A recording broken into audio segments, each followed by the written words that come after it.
Hi people, part two, maybe three, part two of the golf simulator rebuild video.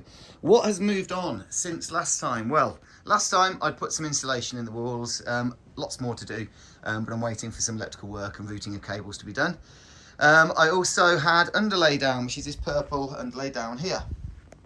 And what I've done since is I've put up an impact screen.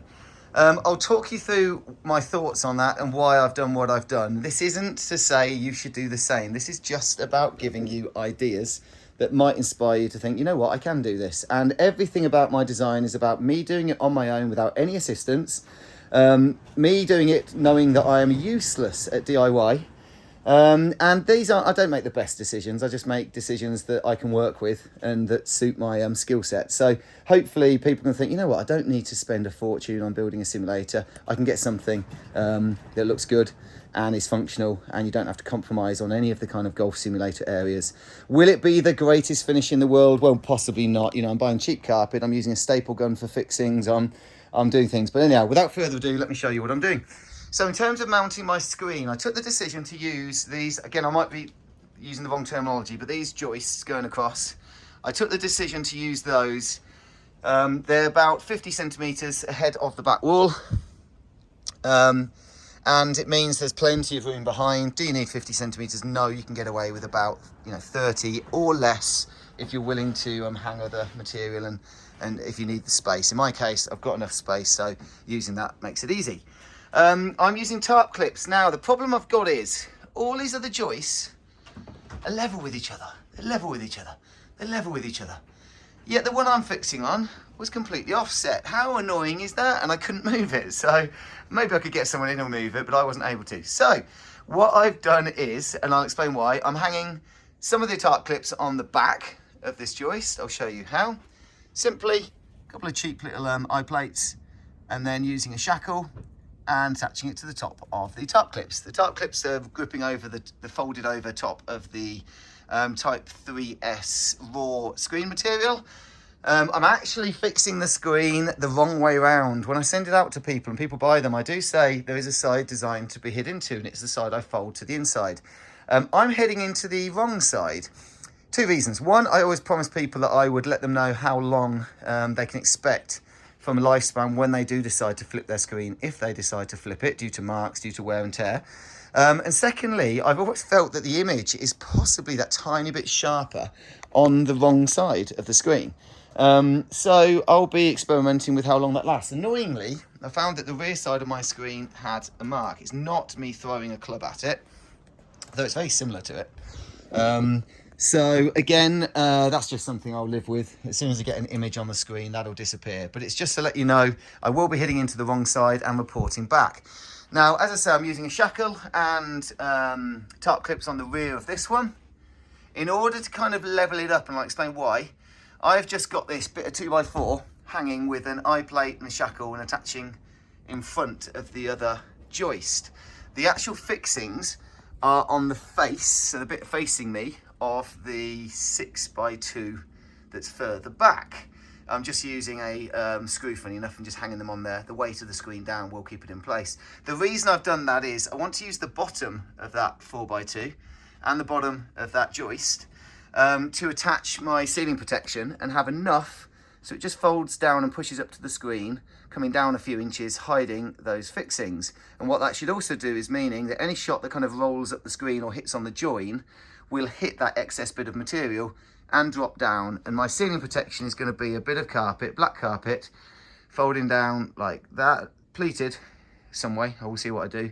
Attaching there, attaching there, attaching there, and possibly creating some pleats in the middle so that any shot that is going above that will just hit those and drop down, or any shot that rolls up the screen will come back, hit one of the pleats and drop down. For the projector, I'm a little bit annoyed to say, I found out that my projector doesn't have keystone correction. I forgot that it did, and it just happened to fit exactly where my previous HD one was. It doesn't have keystone correction, so I can't have it above or to the side. And it also doesn't have any zoom, so it has to be exactly at the right distance. And in order to fit what is relatively low height, it's 2.3 meters from bottom to top, I have to have it fixed to this point there and drop it down about 60 centimeters using the mount. What that means is it is going to encroach a little bit down into that kind of area. Thankfully, I can swing centrally in my build. So it does mean that my natural swing plane, let's say the projector is going to be hanging like there-ish, natural swing plane will be back here and behind kind of up here. So it's not going to get hit. It's not in play for anything silly other than me doing something dangerous. But it does mean it's a little bit lower than you would ideally want. If I was offset to the right-hand side, I would have to reconsider the projector, but I refuse to sell it to Tommy Seb, who's desperate to buy it off me. You know, there's not, you can't really get high lumens 4K projectors in and around that kind of £2,800 mark, which is what I bought it new for. You have to get up to spending more like £6,000 for one of these BenQs, I think, and there's really not many about. So for now, Tommy, you are not getting that projector, but you never know. If this doesn't work out, maybe I'm going to have to. This is the electric side. I'll have my monitors and all my equipment on the right hand side. You'll see I've decided to go with carpet. I've actually simply staple gunned it to the joist on the other side, and I'll be doing the same. And it's sitting on 20mm of underlay, meaning that the level will be close to the mats. I'm not going to do the old interlocking foam tiles. I can't be bothered to interlock them all and secure them all individually. I've simply laid out rolls of underlay, which is much quicker. Does it mean there might be a few millimetres drop from the mat down to the carpet? By the way, this is just on top of the carpet, so don't look at that. Yes, probably a few. But will that matter when I'm using a GC2? No, it won't. And if I was going to consider using another system, I don't really have enough ball flight to consider using any of the radar systems within this setup. So I'm not fussed at this stage of having exactly the same level going all the way up to the screen. If I end up going down that route or looking to do more reviews in that area, then I'll look into adjusting the flooring.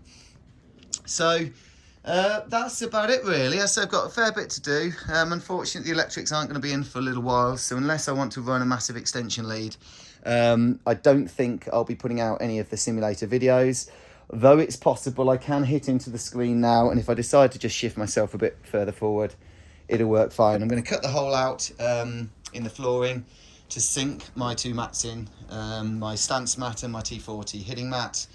And then I will lay some artificial grass along that kind of meter at the back, just so the whole area when you walk through into the simulator up to that kind of crack on the ground, that'll be kind of neat and looking golf sim like.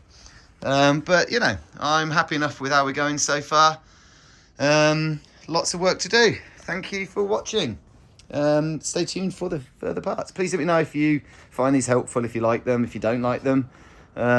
Keep it to yourself. Goodbye. Oh, I missed clicking stop record. Damn it. Anyhow, I have now.